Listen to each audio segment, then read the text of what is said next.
Hello and welcome to another Television 2 video. Today we are actually continuing this Strategy Talk series.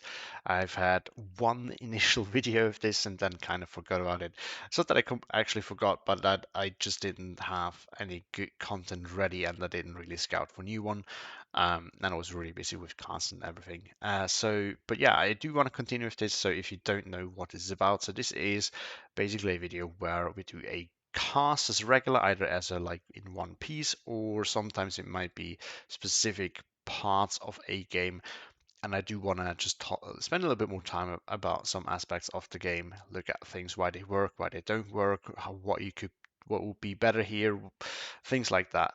And just my thoughts on things. So the idea is that we, have a little that it sparks a debate, but also that it really gives some new inputs for newer players, something to learn from. So for more seasoned players, this might not be very interesting unless you do want to, hear my thoughts and share your thoughts in the comments, which is very much welcome, especially by good players, of course, because that, gives me some chance to learn from you as well. Um, but yeah, that's the goal here. I've kind of neglected this a little bit, but now I do want to get back into it. So if you have short games where you have questions like what would you do here or things like that, do let me know, and then we can I can have a look and we have a chat about it, and then maybe you learn something from it, and ideally I, through looking at it and think about it, also learn something myself. But yeah, let's get now into it. We start with the decks as always, and we start off with Festung Kirchen. So the way I'm going to do this time is we're going to do it a little bit differently. So we're actually going to take a little bit more time to talk about the decks, not every detail of it, but some aspects that I think can be generalized. And then I'm also going to point out some things that are matchup specific. Now, I don't want to focus entirely on this because, of course, this should be useful to anyone watching this who is a bit of a newer player. But I do want to make sure that those of you who have the intent or maybe already are playing their first tournament, that there is some take home messages from them for them as well. So I do want to keep this in mind. So because if you play tournaments, building your deck for the map and matchup specifically really goes a long way. There are so many choices that you can do differently in some divisions, if you know what you're playing against and on what map you are playing. So let's get into it. So the recon tab is pretty nice with the Kamiya commando. Now what's odd here is that he brings both of these recon units in one in A and one in C phase. In my opinion, you want to have A and B phase if you really bring these for recon, because if 3 recon units is not enough, which sometimes can be the case, then you usually want to have them available in B phase in case that you already need them by then. And if you look at this example, for example, we would get 6 in B phase, and that's plenty, right? 9 recon infantry should really do the job. You don't need 11. 12, sorry. You don't necessarily need 12. 9 should already do. Now, as for the infantry tab, we have some nice options here. Of course, Festung Location is a very, very infantry heavy division. One of the reasons why I would not have picked it for this map, although it has a lot of 2k. But one thing I specifically want to point out here is that what you can do here, and the Location is good at this, is you having a mix of strong infantry and then cheap spammable infantry. So either of those options alone is okay, but not that good. If all you have is cheap spammable infantry, no infantry unit will really hold well on its own. Now you have more, you can bring out more of them to support that one unit, but it still means that any unit that has to encounter another unit alone, which will always happen, will generally lose. This is especially true with disarmed units, right? So on the other side of the opposite side then would be very, very strong units like the Arkamp here, for example, which are usually costing accordingly. So there we have the problem that whenever you need a unit, it won't be cheap. And this is also problematic because sometimes you really do not need an expensive unit. Let's say you just need to stabilize things. There is a flag that your opponent can just grab right now. He's not actually on the flag. You just need to put something there because your opponent will never actually push forward to put something on that flag, right? Then you don't want to bring your 35-point Jagdkampf, you want to bring your 15-point Luftwaffejäger whenever possible, because it won't be fighting anyway, it just needs to be there, right? Or when you do want to poke forward to see what defense your opponent has, you don't want to waste your 35-point Jagdkampf, you want to waste your 15-point Luftwaffejäger. If that pushes forward and gets absolutely smacked, that doesn't really matter all that much. This is just something to keep in mind when you have the potential, like Education has, to mix both these together. That's absolutely great because then you can, like, you have units that can really hold the line when needed. They can put in the work, and then you have some cheaper units just to assist them with some more cheap firepower. And if you just want to poke forward at some places to annoy your opponent or really like overwhelm him with spam, you can do that as well. But you want to have that quality element in there. So for this is actually quite a nice infantry tab. Now, what I'm surprised here is that he doesn't, like in A-phase, you can definitely do that, although he has a little bit too much disheartened for my taste. He has the Jagdkampf that you have to dishearten, but in B-phase, he only has the Luftwaffejäger, which I think is a major mistake. You don't want to just spam in Maverick. Yeah, you have the income advantage, but you just still want to combine the quality with quantity that you could do. Because and in C phase, I know it's Merrick versus Merrick, so we'll probably have a long balance grind, a long mirror income grind, but I still think that the Yakum belongs into B phase. Now, another thing that I want to quickly mention is tanks. Tanks, in my opinion, should pretty much always be double vet unless the vet curve is terrible, especially so when you have few tanks like in this division, you are tempted to not vet them because then you get more. But the thing is, if you need more, sometimes that's just, I mean, yeah, sometimes the situation just makes it necessary, but that might also partially be due to the fact that these tanks then lose against double vetted tanks, and you could prevent that by double vetting them. That's kind of how I see it. Now the support tab, there's two things that I specifically want to point out. So what I love here is that he brings the MG08. The other tools are fine as they are, but so the division overall is slow, right, when it comes to the transport. So what this does is it means that now this division can actually bring something fast to the front line because every other machine gun in here does not come in attraction. So this actually gives the division some speed now to set up nicely and aggressively, and prevents it from being at the back foot right away. Another thing that I do want to talk about here is the Ad Lafayette in B phase. So this is another special unit of this division, quite strong. It has AP and HE. It has 1500-meter range for the HE, which outranges machine guns. It does tons of damage and suppression. It's quite nice. Like, it's costly, but for 40 points, honestly, it really performs quite nice. And we do see it in B phase here, which kind of makes sense, right? You want to have more of your good tool. But the thing is that you need to consider, I always thought like that for, I know, the past, well, not anymore, but I used to think like that as well for like the first 1.5 years of me playing, and only recently it has shifted, because I do start think that it really goes a long way if you bring your strongest tools in A phase, where they can have a lot of punch and win you these initial engagement, especially cost-efficient units can be super valuable there.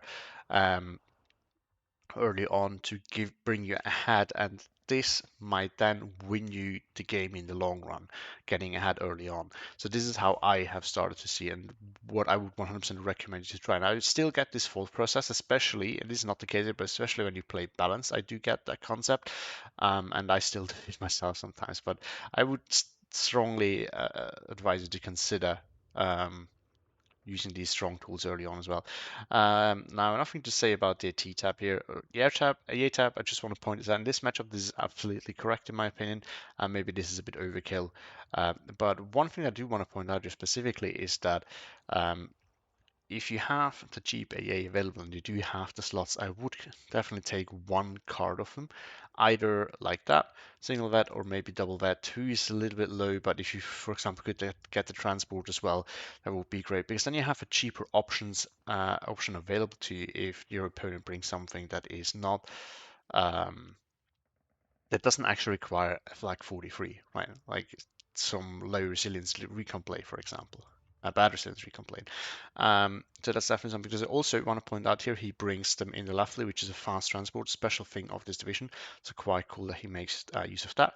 The artillery tab, one thing I do want to point out here again is that there's no ammo in the support tab, and there's also no ammo in the artillery tab. This is one of the biggest mistakes that you can make because then you can either basically just not buy artillery, or you buy it and it's a terrible buy because you don't get much out of it, because it will shoot for a little bit and then it will be out of ammo. So always, always, always bring ammo out in the support tab or in the artillery tab. My personal opinion, bring it on the expensive artillery is a major mistake, because then you most likely have to specifically save up points when you might not want to, just in order to be able to afford it afterwards.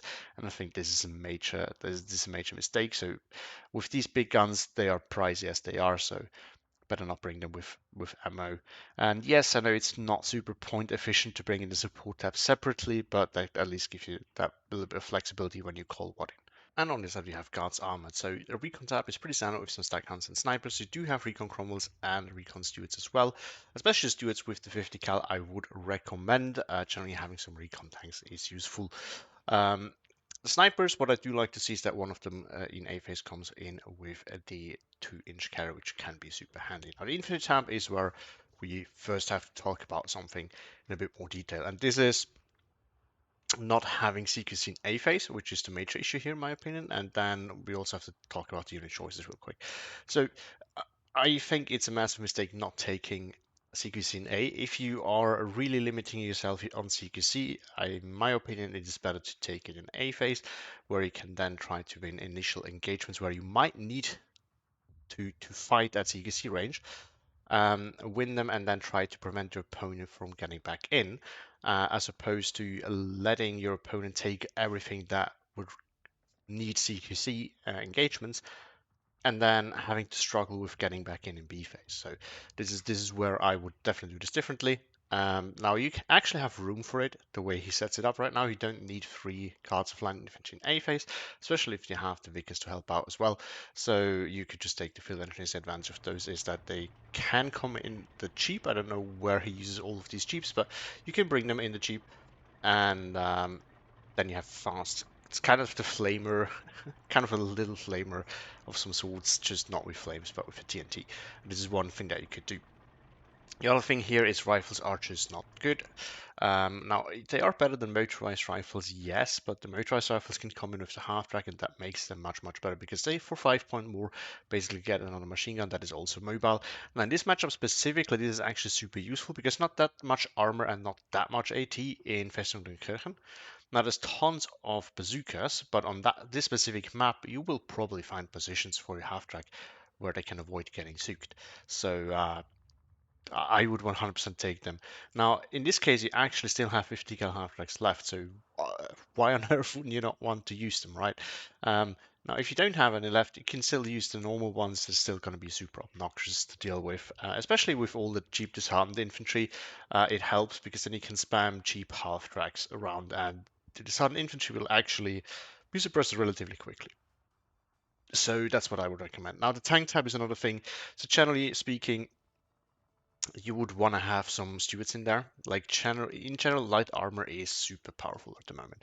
And yeah, a steward doesn't look super powerful, but if you look at it, it has 2 machine guns in this case, and the main gun that can still do suppression and damage. And if your opponent's infantry doesn't really have good tools to take care of this, or if you make sure that you stay at distance, if in the case of this specific matchup where the infantry has the tools to do it, then these can do really, really well. They can do a fantastic job. So this is something that I would pay attention to. The other thing is there is no leader in the infantry tab because there's not enough room, so you can take leader stewards to fill that gap. So this is something that I would 100% recommend. Now, in general, if you look at the tank and AT tab together, I think you don't need that much 2k AT on this map specifically, because your opponent, Wisnerkirchen, doesn't have that much 2k assets in terms of tanks. And it's the Yak Panther, and this is it. Now, having a little bit more 2k AT is okay, because then you can outrange the Panzer Force and Stücks. So that's definitely not a bad thing, but I don't think you need that much 2k. What you always want to take, by the way, support, by the way, nothing to complain there. Looks pretty standard, although the commander, in my opinion, is often not that useful in Maverick. But Maverick and Maverick is another story because then it can go to a long grind where the commander can again do a lot of work. But what I want to point out here is that the God's Armored has Wolverines, and when you have Wolverines, you want to take them. It's basically like a Panzer IV, but it has the stabilization, as far as I know, or it just generally aims faster. This is what I've noticed. It has slightly higher rate of fire, and it has a 50 cal, so you get more than from a Panzer IV for the same price. So there's no reason not to take this. It's pretty much against in any matchup, really. Now, sometimes it might be beneficial not to have them, but have a Sherman instead when you're up against something like a Cromwell, for example. Um, where they can struggle against 100mm armor Sherman, but not so much against Wolverines. But other than that, against Shermans, against Axis armor, Wolverines are the way to go. And then two more things that you need to keep in mind when you play Maverick. You don't need that much artillery, like he has some mortar sections and then long comes in C phase. When you play Maverick, artillery in A and B is plenty. In my opinion, you don't need more than two artillery guns in B phase anyway, and in A phase it depends a bit on what you get. What you should keep in mind though is that if you have radio units, you should take them. So if, for example, you do see the 25 pounder that you could take instead of the 107 mil, the 25 pounder, yes, does less damage. But honestly, if you then think of the accuracy that you get with radio and the fact that it's really not that much more expensive, um, the 25 pounder is a clear winner here. And that is something I want to mention as well. And then in general for the air tab, if you do not have the tools to deal with super heavy tanks, in this case, it's not a super heavy tank, but the Yak Panther might be an issue for Fireflies, and they don't want to waste rows and rows of Fireflies. You might want to check out if you have the tools to deal with tanks in the air tab. If it's a good tank bus, you should consider taking it. Here we do have the Typhoon. I will probably take it for this map, for this matchup, because if you struggle against the Yak Panther, there's not much you can do in the open. So I would consider taking it. If you build this for quick play, you 100% do want to take it, in my opinion. And in general, I would also consider recon planes because they are very, very useful.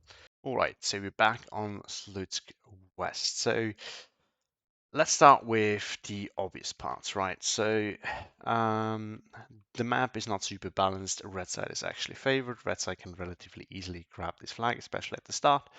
You have the town flag is relatively easy to get compared to the town flag on the red side. And then this one, if you push just a little bit forward here in the center, you can also get that easily. Now this might be hard if blue side is better at 2k, but otherwise this should be very, very doable. And blue side can try to get across here, but it's not super easy. This is one that is annoying for both sides to push in. And once you have it, you kind of get to keep it very often, but it depends a little bit on the exact way the game plays out. So let's look here at the deployment. So red side here making a major mistake in my opinion already by not trying to get in here. Now you can do that. It's a little bit harder against a division that has some fast transports because we do have the what's it called, traction here, and they actually have the good transports for the big guns. Now one other major mistake here is bringing the Staghound over here. So the Staghound is really good for the start for rushing. It is not so great otherwise. Okay, it might be able to pen the Marder, yes, but other than that, especially in this matchup, there's not much else that he can do. But in general, it's great for rushing. It's great against light armor as well, like half tracks and such. But if these are not around, it's really just rush, kill transports, and then that's about it. It can still be annoying afterwards, but that's where they have their biggest potential.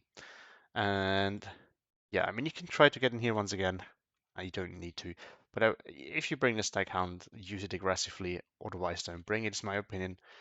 Unless, of course, you're expecting to get rushed yourself and you have it kind of as a defense against the light armor, that's fine. Now, on the other side, we do see a very, very aggressive movement here with the Starstruck. Under 15 points, you can kind of try to do that. This one is a little bit, yeah, so see, this one might get sniped by the Staghound if the Staghound was to push forward, because the Staghound is faster than this, right? If Paladin Leopard pays attention, it might not happen. If he doesn't pay attention, that might happen. And then the IG-18, same position, pretty ballsy, and the machine gun here also pretty ballsy, but that one might actually get him because of the fast transport. Once again, could be sniped by a Staghound. Now in the center, we do see a very, very interesting deployment by Paladin Lepa, and I have to say that I do like it to some extent, because what you have to remember here is that these things are actually incredibly fast, 70 kilometers an hour. So he's going to push into here all right. And there's probably not many fast things here on William's side that are going to contest the 2K, right? Maybe a 17 pounder, yeah, if you bring it up here, but this is an IG-33. It's going to counter that. This thing, I guess it's a Cromwell 6. Yeah, it is. It might be decently fast, but not as fast as these. And most importantly, we can check. Oh, actually 63, yeah, still. But yeah, if you cover it off with some AT, with the Marder and this thing, this will go down relatively easily, probably. And then this one to support, so he vets his aggressive units here. So we'll have to see. And then this is a little bit more balls here. Probably bring a Stossruppen first to rush across the hill. But you can also do it with a, what was it? Flak Arvids. Yeah, it's only 20 points. It's a little bit slower, but the cool thing is it then has the bazooka, right? So anything that gets into range here, I will get slapped if it's a tank. Now the response from William is interesting as well. So he brings that one. So you see, this is what I don't understand. He doesn't want to peek. Now, if I were him, I would probably actually push aggressively here. Then the sniper here is good. I promise it's a little bit slow. And then the rifle is an interesting choice. I guess he's afraid of William doing exactly this. So that's an interesting deployment there. Now in the town, this is a major mistake here by Paladin Leper. So it's definitely not a bad thing to be defensive in an area like this and just, don't show yourself so the opponent might think that you're not going super strong there. Or that your opponent doesn't know that you're not super strong there. However, at least want to go into here and make it look like you're trying to keep the flag, right? Then again, maybe he's afraid of the Staghound, and then that's a reasonable choice. On the other side, William goes quite hard here, but once again, a little bit too far back, a little bit too defensive considering the speed that he has. And no Staghound once again. The Staghound is up here, once again going somewhere where it can't really do well. Like it can push forward here, try to cut off things. That would be a good use, but this is kind of too defensive. And then we have some more snipers here with. So see, this is the issue, right? If you don't bring them, and this one's okay. This one, for example, actually you can transport it over here, but still, the problem is they're slow, and you don't necessarily need the 2-inch carry where the sniper is, which is one of the reasons why I kind of don't like it, even though I still like it. And then this is actually okay. This is pretty good. On the other side here, we do have a Jagdkampf going over here, so that's interesting. I guess he expects to be able to hold this with the Jagdkampf alone, which is pretty ballsy. And then the Jagd commander here for some actual recon and an 88 to cover this off, which is reasonable. So yeah, let's get this going. Now the deployment here from Paladin Lepa is pretty wild, I would say. Like this is very risky. This is also a bit risky. This is also very ballsy. All the deployments here are pretty ballsy, I have to say that. Does it work? We're gonna have to wait and see. Now this one here I can see working, and it's probably unexpected. This one here, I would say should work. It might actually work here. I see there's another thing, 6-pounder here to cover it off. First of all, you want to unload it quicker. If you do this, like you really need to. So if you want to do transport sniper with your AT gun, you have to remember. You have to think about how deep do you really need to get in order to snipe transport, like because your opponent's transport are also going to get in, right? So how far do you want to do this, and also is it necessary? In this matchup, for example, I would say it is not necessary. Why? Because there's not that many tanks to begin with. The 13-11 already, if there's flag fallen, Stostrup here just chilling. And at this point, William, yeah, so see, if this happens to you, then you need to realize immediately, I think nothing here is actually moving. Do we see the move orders? Yeah, we do, even if it's paused, good. So nothing here is moving. The Sherman is still moving in, but nothing here is moving. So the second you see this, what you need to do is you need to be aggressive. You need to start just Q moving forward. Maybe not exactly Q move forward because you don't actually know what's here, right? It's possible that there's an AT gun in here. It's possible that there's an AT gun over here. So you have to be careful, but at least within a town, you can start pushing forward. And then especially if it's something cheap like the rifles, you want to poke over here. You want to poke here and see if you can actually get in here and kind of test the limits and see how much or how little is there. Because potentially you could grab this flag too, or this flag. And if you have this position, you can then kind of pincer this open once again. That is now, I don't think it's contested much by William at all. The Cromwell is going to do it. That's definitely good. The problem is that these tools all together can be dangerous. Now, if the IG-33 unloads here, yeah, you can shoot the heat shells, and then the Cromwell 6 can't win against both of these. And then you have the Marder in, which by the time the Cromwell arrives will be there soon after and can contest this as well. Now, this is with the IG-18 probably in favor of Paladin Leopard 2.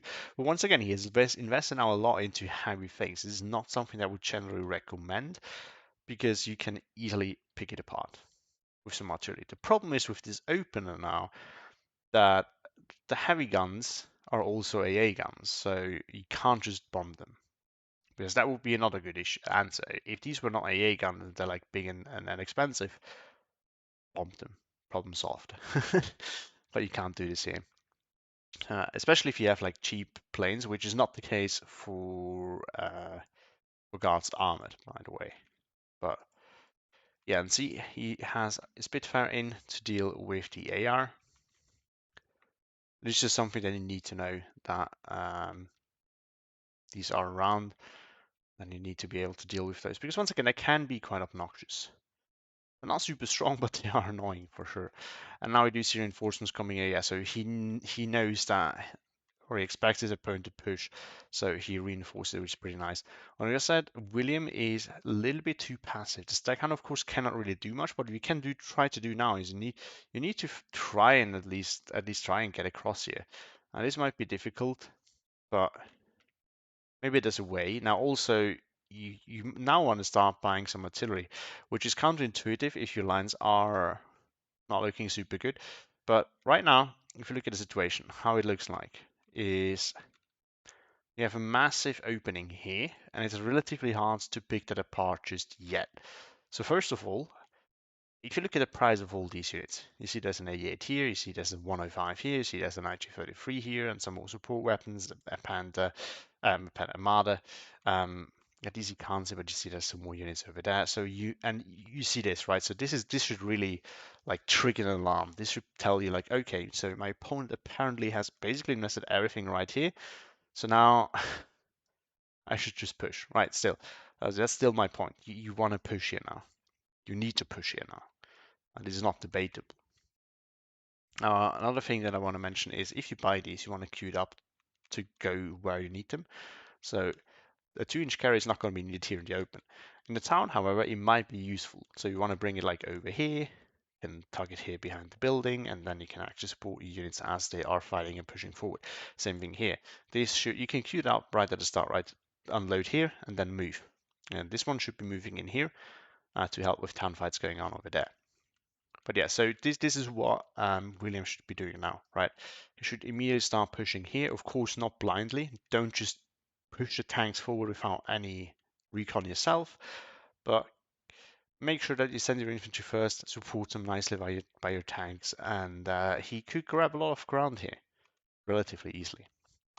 Now I still think that if he can afford it, right? So it really depends on the situation here. I actually have to retract my statement before. Here might not be the good idea now, but long term he wants to get some artillery going as soon as possible. It kind of contradicts itself, right? But as soon as possible for the long term, because then you can really start poking at this and taking this apart. If you can bring like a Saxon up here, for example, oh no, it's still not within radio range. But if you can start clearing this out and you can like target somewhere, I don't know, over here, you can start picking this apart with radio range actually. then that would be pretty really nice. And the next thing that he needs to do is he needs to build another line of defense here. So the issue that the Kirchen has, or it's just a channel thing, right? If your opponent opens up with a lot of support weapons, that means he lacks mobility. He can then follow up with tanks, but it's gonna take a while for him to move forward with the support weapons that he has. So um, he doesn't have the speed, he doesn't have the mobility to really push hard then. So if you set up a nice line of defense, then you set. Just make an initial line of defense and then get something that can deal with the support weapons. So here I would probably still get the crumble, like just bring another one, bring it like somewhere here, and then you can do the ground attack trick, start poking at these things.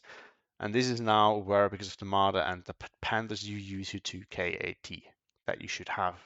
Like I'm not saying I didn't mean to say that when we talked about the deck that he shouldn't bring it, right? He should be a little bit more careful with how much he actually needs. That's the important part here.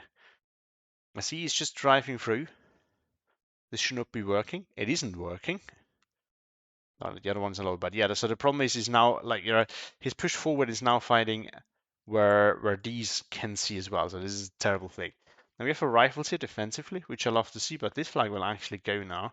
It's definitely not good. Now we have a 107 here, which is focusing at this because this is the immediate problem, but this is the, I would say, long-term big problem, is what I would say.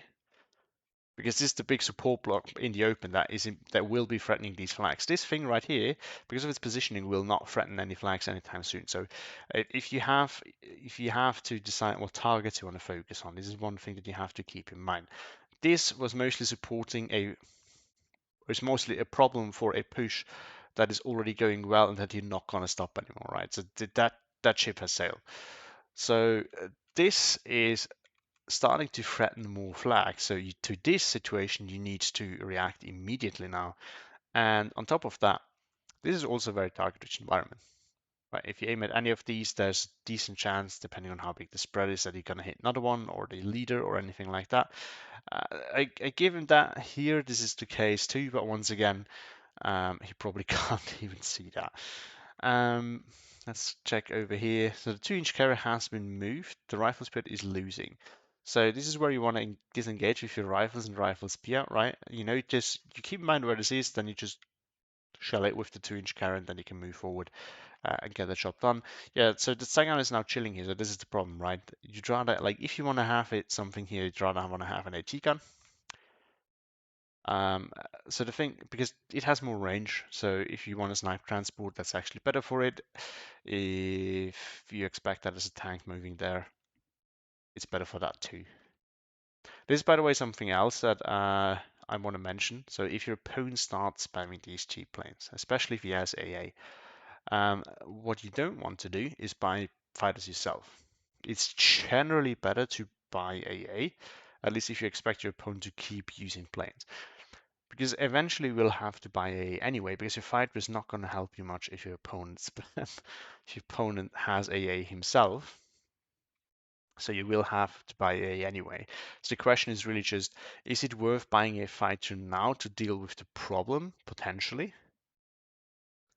And sometimes the answer is yes, it's better.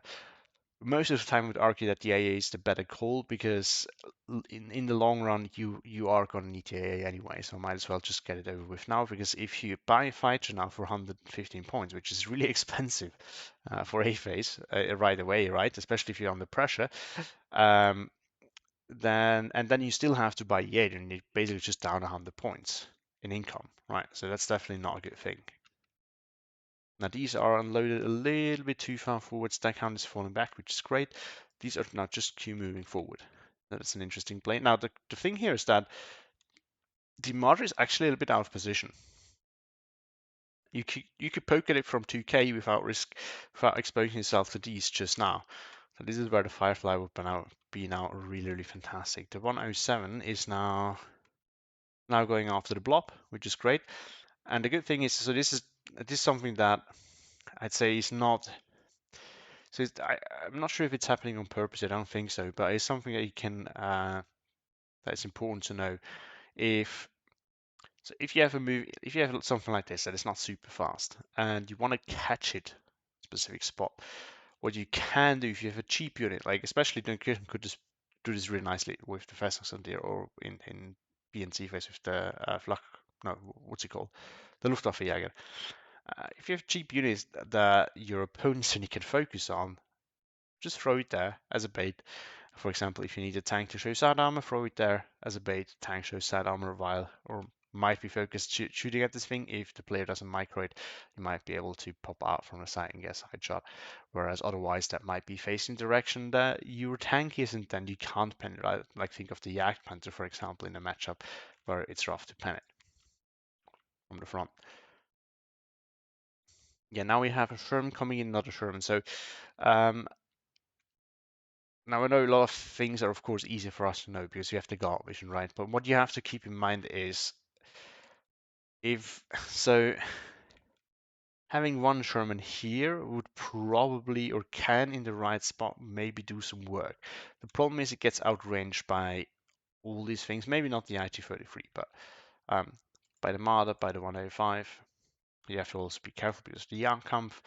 So one Sherman, I get it, but what you have to keep in mind is what is your unit actually supposed to do, and what threats are there, right? So one Sherman makes sense. It has a 50 cal up close. It can do some work. It can stop the mod if the mod gets close. But you need to think ahead of that because your opponent is currently outranging you. So if you can't solve this problem, you have to think of a way how you can play around that. So calling another Sherman right here is not the answer because it's just putting another Sherman into a spot where it shouldn't be fighting. Now, if you want to have it like somewhere here hidden behind the buildings, I don't know if there's a good angle. Yeah, here maybe. That's another thing. Then you try to like protect this flag that way. You probably still need something to cover off this road, or maybe you can put it like in here, something like that. So these are answers that you can think of, but so this is panic buying. I think he's like thinking, okay, there's a lot of infantry, tank will solve the problem, and that can be true. But if you already have one, you don't need another one. Like, don't buy redundant things just because you're panicking. Take a moment, take your time, react. Because right now, this flag, you're probably not going to lose as quickly if you have the one Sherman here. This one, if you don't put anything here, you will be losing, likely. So you have to think ahead of that. Yeah, this is this is a nice maneuver. This is a pretty cool play that he's doing here. So it just rushes forward like the plane probably let him know what is here, but the crumble is not in a position where it should be, and now he can't actually see far. So this can move in and then unload and kill it with the Panzer. I think he did it to me as well when I played against him in League. So that's a pretty nice play. Now it looks like the 2-inch carry here has not done the work, and the rifle spear is dead. Did you smoke? Okay. Okay. So this is a major mistake, guys. If you have mortars, especially the 50 mils, what you want to be doing is you want to actually target the unit that you're struggling with if it grabs the flag. If it is just there being annoying and not grabbing the flag, I get the concept, but you will eventually have to fight it nonetheless because you will run out of smokes. Or you will not have the time to put down smokes, and then what you're going to do. So it's much, much better to attack it as long as you have the ammo for this, especially with these, because these are fantastic for pinning. And then you move in with the rifles and surrender it. This is the way you have to play. Smoke, I love to see that he uses smoke, something that a lot of players do not do, myself included. But you have to use smoke when smoke is a good answer. Like here, for example, all of these are to some degree moving. So what you could be doing with this now, instead of going for the moving target, which I still think it's okay to buy artillery now. I said it before. I think it's okay. But what you could also do is now put like a smoke barrage here and deny these things vision. Because then having the 2 Shermans here is actually pretty strong, right? Because then you can, as long as you can stay clear of the Jagdkampf, you can position yourself here, you can stop the infantry, maybe you could kill the Marder, you can move around here with another Sherman, right? Then the 2 Shermans actually work. But this is a place where you could use smoke now to deny vision because you cannot fight at 2k. And he wants to fight at 2k. If you're super ballsy, I don't think it's a good idea, but bear with me. if you super balls, you could potentially even like smoke it off and then get closer with the Shermans. Now, the problem is that this thing can one-shot your tank, and the accuracy isn't only going to increase the closer you get, right? So maybe not the best idea, but you could, if you wanted to, you could do that, right?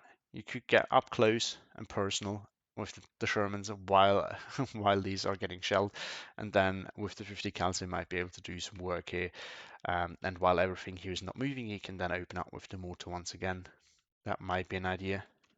This, by the way, is also where now Stuarts would be great, right? Like you don't need it to buy a Sherman. You put like a Stuart here, maybe another one.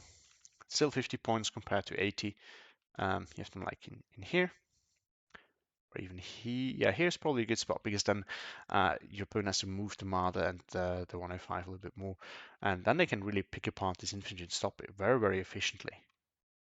Same thing here. You have one up here. I could probably kill that as it gets in. So one of the reasons why I think having only Shermans is not a good thing in general, but especially in this matchup. Let's continue on, shall we? So the good thing here from Paladin Leper is that he's using this really nice. He's a little bit too aggressive with Marder, I feel like, because if there's ever a 17 pounder anywhere, and he probably can't see that, that would be able to pick that apart now, and that's a lot of the threat potential right here.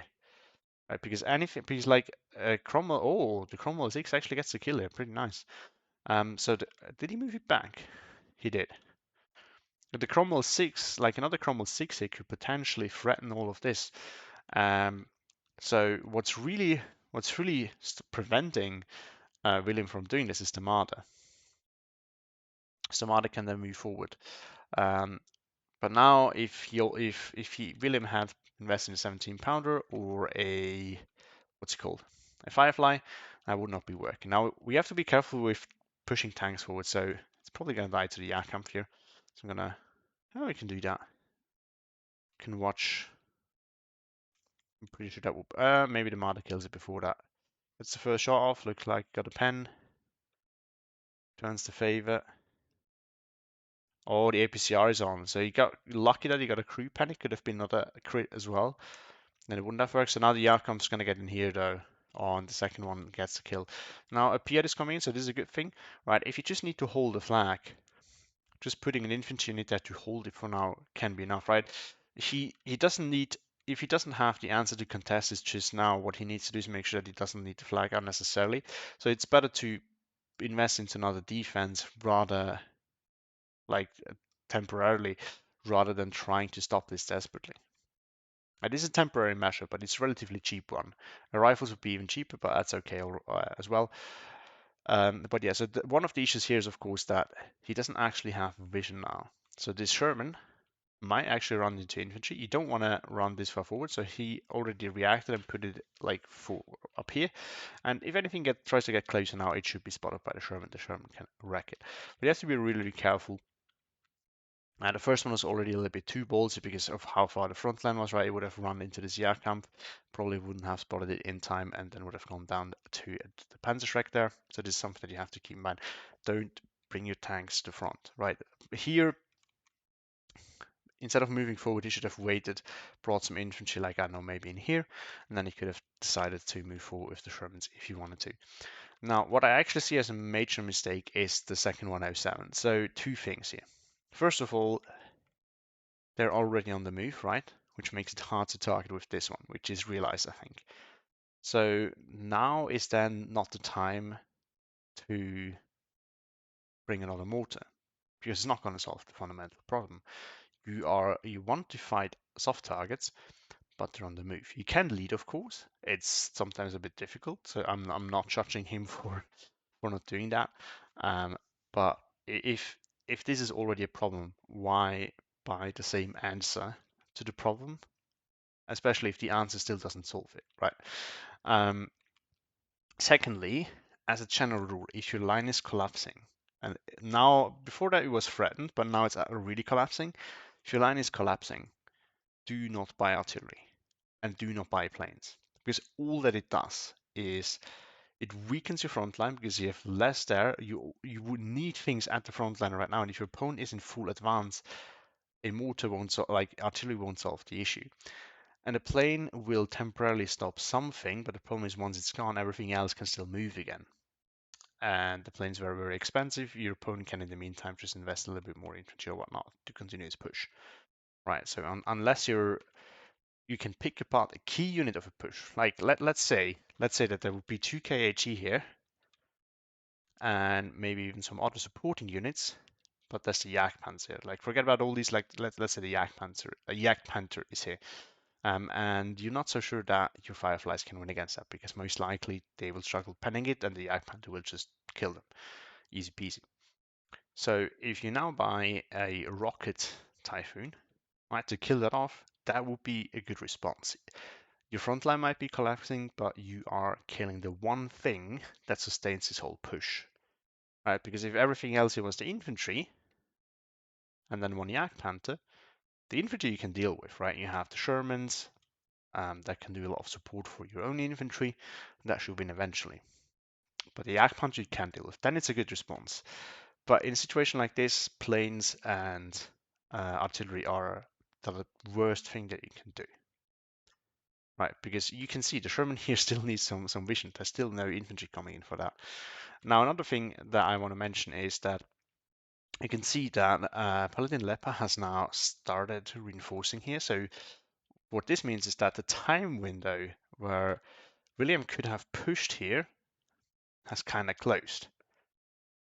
But this is one of the reasons why you need to do this. Now, one of them is the first one, we saw it at the start, right? You can just, it's just a free opportunity. Why don't you take it? So that's the first reason why you want to counter push if you realize the opponent invested most of his points into one part of the map.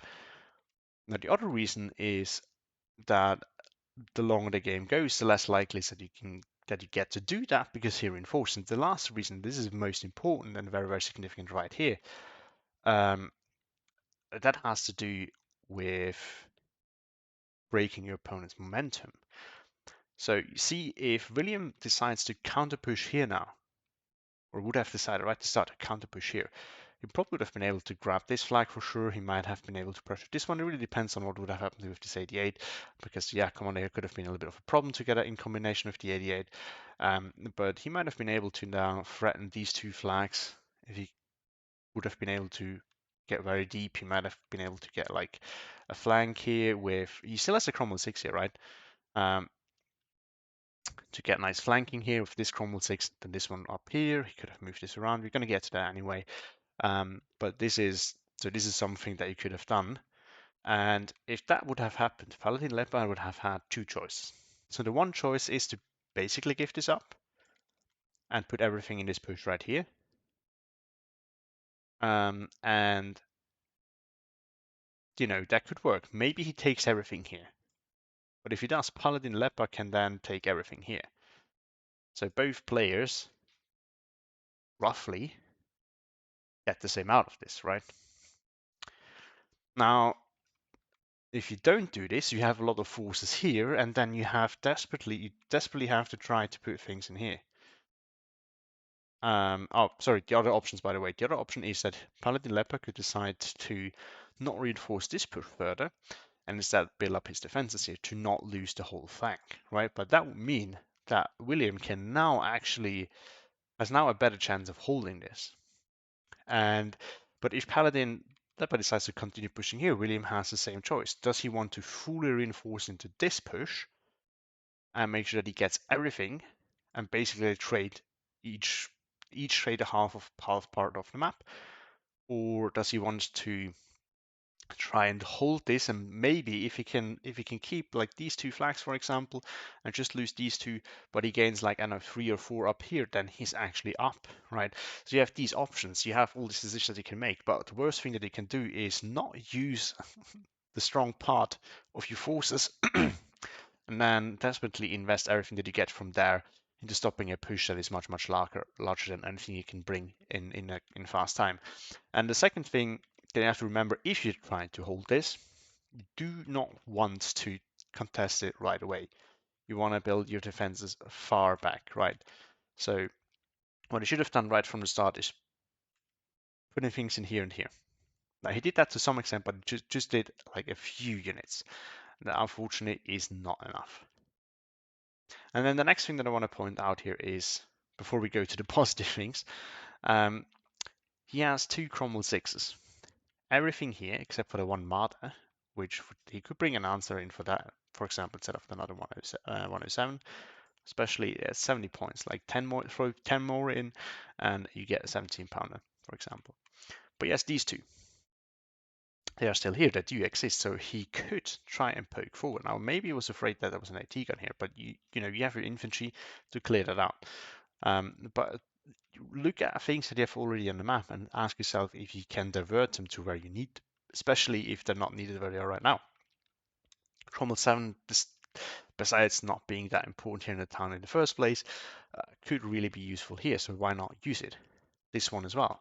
So you have to start thinking about what do you have somewhere else on the map that could relatively quickly help you with the problem that you are facing right now, and then you can divert these units. This is especially true for ARM. For everything else, it's a little bit difficult. If it's not mobile, it's hard. But everything that's mobile, you have to. This is a massive advantage. This is one of the reasons why you buy these kind of units. So use them for that. Now, on the positive side, by the way, Paladin Lepa has realized that, so he has reinforced it, which is a very, very good thing, I think. So he has realized that his opponent is not pushing and that his push is going super well, and he's generally out trading William up here. So he now reinforces here to make sure that he doesn't lose this, right? And if this push eventually gets stopped, he might actually be ready for another push here. So this is what I love to see here. So he is building up to apply pressure later on at a different spot. So, and this is the kind of thinking ahead that you have to do. Like when players tell you that you need to think ahead, there's of course like the 4D chess that you can do, and some players may be able to do that. I certainly can't. So unless you're one of the top players, you don't need to think like 10 steps ahead.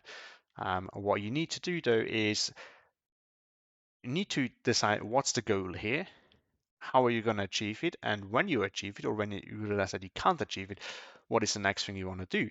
And you don't want to start doing this when this has failed or succeeded. You want to be able to start doing this while this is succeeding or failing. And look at that, he can pick up the 6-pounder here, and that would enable him to move forward with the Panzer IV, and then he can start getting into here. Now we have the 2-1. So yeah, and the other thing here, by the way, is this thing, not a stationary again, but the IG-18 is not the biggest issue. So he should first of all prioritize his targets, like these two be priority. But also, if he's still concerned about this thing, he can start hammering this now. Now, if the rifle Piety should know that something's here, and he can start poking on that, because this is currently preventing him from moving forward. Oh, look at that, now he's really going to Chroma. So see, this is a good play right there. And yeah, so see what I mean? Like the Marder did go down. That was a major issue at the start. And the problem is that because Paladin Leper could afford to reinforce this because he was not pressured anywhere else, he now actually could bring another Marder, a Panzer IV. So that means that the small time window where William could have done a lot here with his armor is now gone. And he's buying 2 more 107, so that's another 140 points. And look at that, he's not leading, so the 105 is actually getting out of it. Now okay, it's a lucky hit, or near hit. But you get what I mean. You get the concept, I think. And look at that, up here the Stostrup is now moving forward. This ground attacking. It is pretty cool. So this is pretty nice here. If you don't know where your opponent is, you can easily just ground attack like next to these houses, and everything next to it will take the suppression, right? So you can do that. Just move forward like that, suppress everything, and you're good. You can do that with IG-33s, guerrillas, things like that, but you can also do it with 50 cal units. I can also just tell a Sherman to ground attack like right here, and it would suppress these 2 units if these were Axis ones. Then on Staghound being called, once again, Staghound is not the answer here. Staghound is good for rushing or against light armor. None of these units are light armor. Oh, and the Sherman gets spotted down. And it's actually good because the Cromwell 6 can now start focusing on that. And these should be going after the 105 now. Oh, Sherman did go down. Yeah, the Cromwell is here. Oh, but I mean they get they get the unit, but it's more luck than anything. Cromwell 6. Now you don't want to disengage. Now you want to commit. Yeah, because you're already in range. You might have landed another shot. Yeah, this now he yeah. So see, now he's going after it. That it's standing still. Now you wanna, so to say, you probably want to bait now with the PN so that it stays in place. You don't want this to move. Because once it's not moving anymore, you might have another chance of engaging again. Problem is that ship, like the opportunity is kind of gone here with the Sherman gone. But that would have been a thing that could have been done. And I also want to point out here is that it is very hard to expect a play like this because you probably don't expect someone to rush forward with all the heavy weaponry. Because first of all, you might not know that the Luffley is there in this division, but you might also not know that. But you also might not expect them because it is a big investment to push forward this aggressively with these units. They're massive and they're on a very easy target. So yeah, here the mistake just continues. Saxons of all things. Um, I mean, you can kind of use them for 2k HE, I guess. The accuracy is not super good and the damage is mediocre, but you could probably do it. The problem is now you have armor here and you need to stop that. Now, these can also kill those, but the Panzer IV and the Marder 3 will outrange them. I think it's only 1500-meter range. Right, yeah, it is. So this is the last thing that you want to buy here now. Now you need something to stop all of this, which is not what's happening here. You just see more units coming in. And now just more recon. Oh, look at that. The 2-inch carrot actually died. I don't know to what. Maybe the Arkampf? I don't know. I mean, if it is the 2-inch carrot, that would be very, very weird. It is. What killed that? Interesting. I mean, you also saw that now these support units all of a sudden die. I mean, as soon as they stand still for a bit, these things can land a hit. Now, they were still hitting while it was moving, which is lucky for him. But the problem is, like, look at how many he had to buy 4 of these. He had to buy 200. He had to spend 280 points just to get this result. And now he has these as well. And now he's getting counterbatch. So there's another thing that I wanted to say when he brought this one in. Don't bring them close together. Do not do this. Because all it needs is then one artillery gun targeting one of these and both might die. Now we do see an Achilles. That's a decent response here actually. The problem is it's now within range of the Panzer IV and the Marder 3.